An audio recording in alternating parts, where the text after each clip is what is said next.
বাংলাদেশের অন্তর্বর্তী সরকার দীর্ঘদিন ধরে অমীমাংসিত তিস্তা পানি বণ্টন ইস্যুতে ভারতের সঙ্গে আলোচনা করবে বলে জানিয়েছে।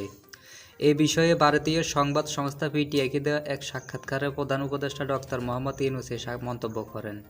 পিটিআইয়ের ওয়েবসাইটে সাক্ষাৎকারটি শুক্রবার 6 সেপ্টেম্বর প্রকাশিত হয়েছে। ডক্টর ইউনূস বলেন, আন্তর্জাতিক নিয়ম অনুসারে তিস্তা পানি বণ্টনের সমাধান হওয়া উচিত।